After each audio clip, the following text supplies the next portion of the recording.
समझने लगेंगे, यस आगे बातें भी समझने लगोगे। तो सीखो लॉ बनता कैसे है। पहले समझो लॉ बनाने की जरूरत क्यों है। बच्चों लॉ बनाने की जरूरत इसलिए है ताकि आप किसी भी काम को स्मूथली कर सको, एक कंट्री को स्मूथली रन कर सको। एक कंट्री को स्मूथली रन करने के लिए क्या बनाया हुआ है हमने, भारत देश में कोई भी प्रॉब्लम ना आए, लोगों में कोई बैर ना हो, लड़ाई ना हो, और झगड़ा हो तो उसे गवर्नमेंट सुलझा सके, उसके लिए क्या बनाया है, कॉन्स्टिट्यूशन ऑफ इंडिया, भारत का संविधान। सारे के सारे लॉस कहां से आते हैं, भारत के संविधान से, कॉन्स्टिट्यूशन ऑफ इंडिया से, ठीक है ना। तो लॉ बनाया क्यों जाता है, लॉ इसलिए बनाया जाता है सर ताकि स्मूथ फंक्शनिंग हो सके। क्या बात समझ में आती है, ठीक है। तो बात करते हैं सर लॉ बनता कैसे है। समझना लॉ बनता कैसे है। मैंने आपको बताया किसी भी चीज की स्मूथ फंक्शनिंग के लिए लॉ बनाया जाता है। जब तक कोई ना कोई प्रॉब्लम नहीं आएगी लॉ नहीं आएगा। समझ रहे हो मेरी बात, पहले क्या आएगी, प्रॉब्लम, पहले क्या आएगी, प्रॉब्लम। सर समझो ना, जैसे जैसे आप मुझे बताना, जैसे जैसे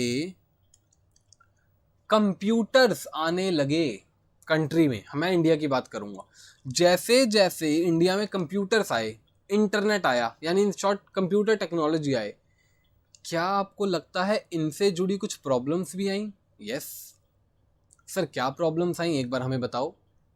हाँ बच्चों, लोग इसका गलत यूज करके हैकिंग करने लगे, हैकर्स पता ही होगा आपको, ठीक है ना। क्या करने लगे, हैकिंग करने लगे, इंफॉर्मेशन चुराने लगे, इंफॉर्मेशन का मिस कलेक्शन होने लगा, मिस यूज होने लगा, कह सकते हो आप। ऐसी कई सारी प्रॉब्लम्स आई कंप्यूटर टेक्नोलॉजी से, बहुत सारी प्रॉब्लम्स आई। क्योंकि बच्चों प्रॉब्लम आई सर, अब इसका फाइंड आउट करना पड़ेगा क्या, सॉल्यूशन।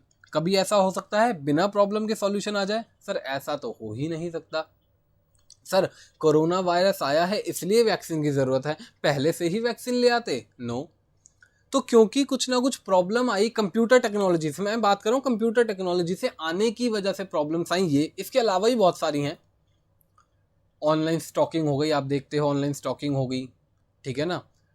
हैरेसमेंट हो गई, ऑनलाइन हैरेसमेंट हो गई, आप देखते हो फेक कॉल से पैसे चुरा लिए, सारी क्या है, कंप्यूटर टेक्नोलॉजी से जुड़ी हुई प्रॉब्लम्स हैं।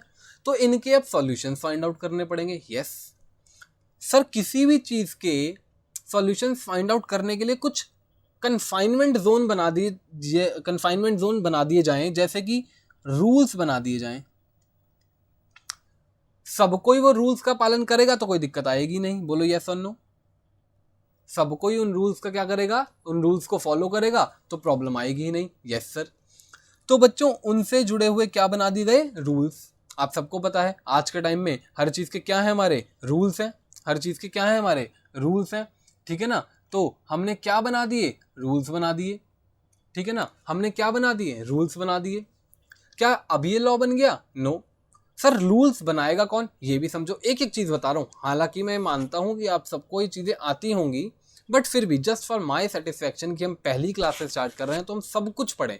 अगर आपको लगता है चीजें आती हैं तो आप थोड़ी सी आगे से वीडियो देख लेना, जो मैं मेन एक्ट स्टार्ट करूंगा, ठीक है ना। सर क्या कोई प्रॉब्लम्स वगैरह आई थी? यस, प्रॉब्लम्स वगैरह आई तो इसका सॉल्यूशन कैसे फाइंड आउट करा गया, हमने इससे जुड़े हुए क्या बनाए, रूल्स बनाए। हमने इससे जुड़े हुए क्या बनाए, क्या रूल्स बनाए। क्या अभी ये लॉ बन गया? नो सर, अभी ये लॉ नहीं बना। सर रूल्स बनाएगा कौन, ये भी समझो। बच्चों रूल्स गवर्नमेंट बनाती है। कौन बनाएगी? गवर्नमेंट। कहने को, भैया सुन लो, कहने को गवर्नमेंट बनाएगी, बट क्या गवर्नमेंट इस लायक है, गवर्नमेंट में बैठे लोग इस लायक हैं?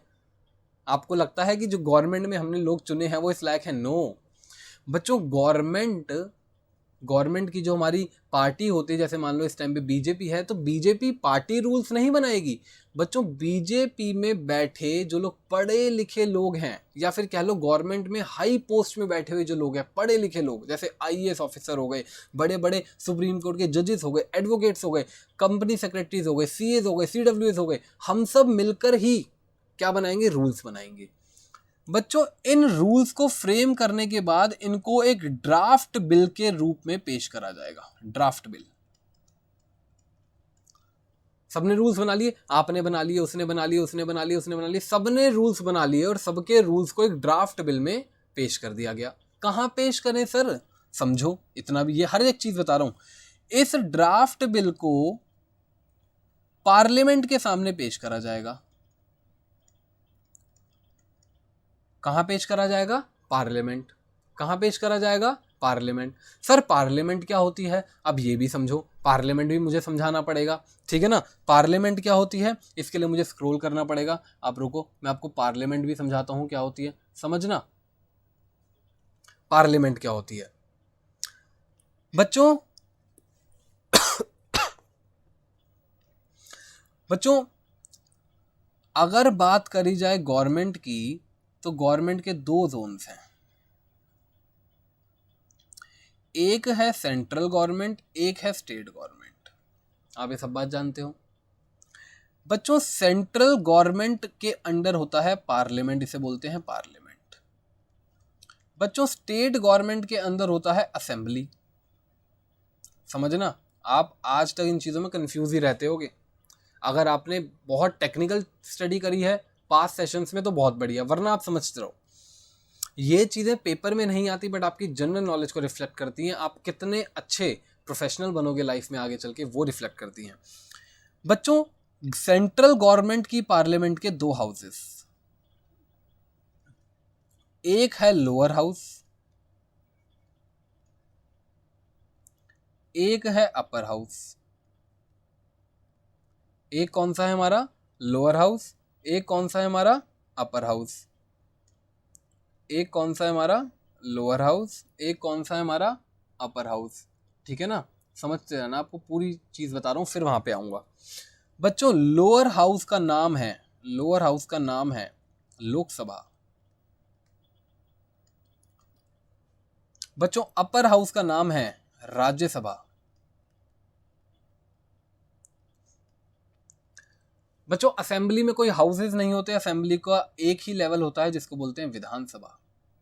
समझते जाना हर एक चीज, आपको बहुत अच्छे से बता रहा हूं। अगर लॉ बनाने वाला कानून सेंट्रल गवर्नमेंट बना रही है, पूरे देश में लागू होगा, बिल रखा जाएगा पार्लियामेंट में। अगर वो कानून सिर्फ और सिर्फ स्टेट गवर्नमेंट अपनी स्टेट के लिए बना रही है, क्या ऐसा भी हो सकता है? यस, ऐसा भी हो सकता है।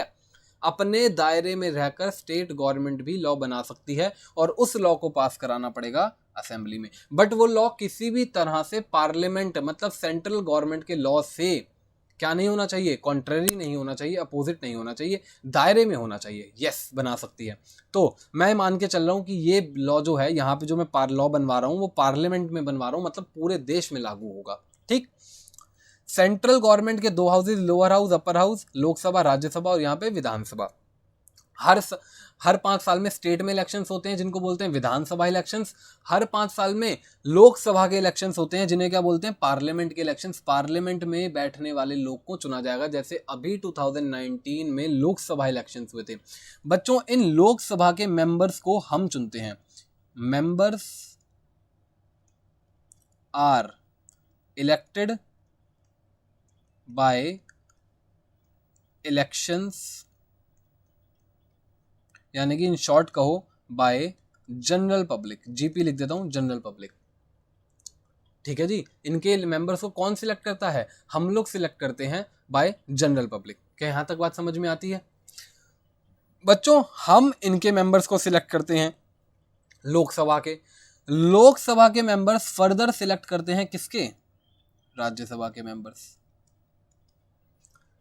12 मेंबर्स राज्यसभा के प्रेसिडेंट सिलेक्ट करते हैं और बाकी बचे मेंबर्स लोकसभा के मेंबर सिलेक्ट करते हैं। लोकसभा से बनती है राज्यसभा। यानी आप समझ गए, हमने लोकसभा के मेंबर सिलेक्ट करे, लोकसभा ने राज्यसभा के मेंबर सिलेक्ट करे, ये दोनों मिला के बनाते हैं पार्लियामेंट।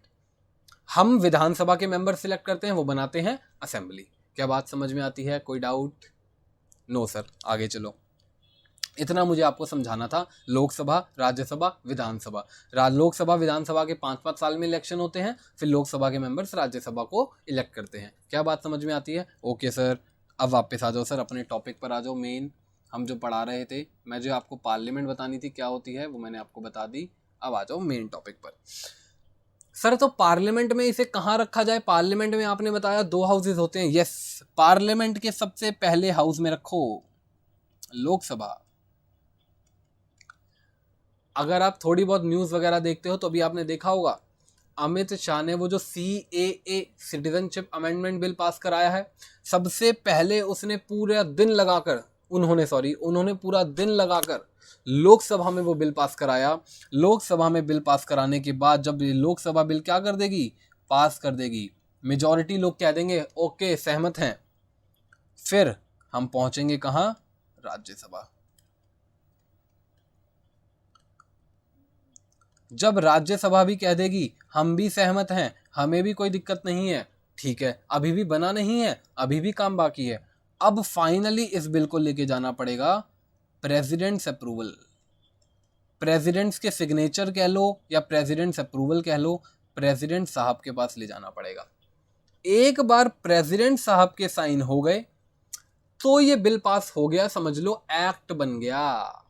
और फाइनली इसकी फिर एक निकालेंगे इनेक्टेड डेट, इनेक्टमेंट जिसे बोलते हैं, enactment date in official gazette. आपने बहुत बार सुना होगा ऑफिशियल गैजेट। बच्चों ऑफिशियल गैजेट होता क्या है, ऑफिशियल गैजेट होता क्या है, भारत सरकार का राजपत्र। क्या होता है, भारत सरकार का राजपत्र। उसमें एक इनेक्टमेंट डेट निकाली जाती है कि ये एक्ट किस दिन से लगना चालू होगा। बन तो आज गया, मान लो बन तो 2013 में गया, लगना 2014 से चालू होगा या 2015 से चालू होगा या महीने बाद से चालू होगा, उसे क्या बोलते हैं, इनेक्टमेंट डेट। और जिस दिन से वो ऑफिशियल गैजेट में इनेक्टमेंट डेट निकलेगी उस दिन से वो लॉ लगना चालू हो जाएगा। क्योंकि बच्चों आपने रूल बनाया, हर एक रूल का एक स्पेसिफिक नाम डालना पड़ेगा, तो इनके लिए हर एक रूल के लिए जब ये एक्ट बनाया जाता है, इन रूल्स को मिला के एक एक्ट बनाया जाता है, तो उस एक्ट का एक सेपरेट नाम डालना पड़ेगा। क्योंकि बच्चों ये एक्ट कंप्यूटर टेक्नोलॉजी से जुड़ा हुआ था और computer is nothing but collection of information, इसका नाम रखा गया इंफॉर्मेशन टेक्नोलॉजी एक्ट। ओरिजिनली बता रहा हूं, ऐसा नहीं कि मैंने कोई फिक्टिशियस बता दिया, ओरिजिनली इस एक्ट का नाम भी है इंफॉर्मेशन टेक्नोलॉजी एक्ट। और बच्चों ये एक्ट अभी अभी रिसेंटली पास हुआ है 2000। बहुत पुराना एक्ट नहीं है, क्योंकि आप सबको पता है कंप्यूटर टेक्नोलॉजी बहुत ही पुरानी नहीं है, अभी आई है, 2-3 डिकेड से इंडिया में आई है। आप ही मान लो एक डिकेड में इसने बहुत सक्सेस ली है, पहले डिकेड में सिर्फ लिमिटेड लोगों के पास थी, बस पास्ट डिकेड में बहुत सक्सेस ली है इसने, ठीक है ना, ह्यूज बूम आया इस इंडस्ट्री में। तो कुछ टाइम पहले ही इसका लॉ आया, इंफॉर्मेशन टेक्नोलॉजी एक्ट 2000। क्या यहाँ तक कोई डाउट? बच्चों इसको आप फटाफट नोट डाउन करो, कंप्लीट इसको नोट डाउन करो, फिर आगे चलें। कंप्लीट इस पोर्शन को नोट डाउन करो। मैं इसे थोड़ा सा जूम आउट कर देता हूँ ताकि आप सबको एक साथ शो हो जाएगा, ठीक है ना। आप एक बार इस पूरे पोर्शन को नोट डाउन करो, क्योंकि साथ साथ अगर चीज़ों को नोट डाउन करोगे तो बच्चों समझ नहीं पाओगे। मैं आपको 30 सेकंड, ज़्यादा टाइम नहीं दूंगा, 30 सेकंड्स का टाइम दूंगा, आप इसे नोट डाउन कर लो या स्क्रीनशॉट ले लो, फिर आराम से नोट डाउन कर लेना। बच्चों नोट्स जरूर बनाना, अगर आप लोग नोट्स बनाते हुए नहीं चलोगे तो आगे आप लोगों को ही प्रॉब्लम आएगी बच्चों।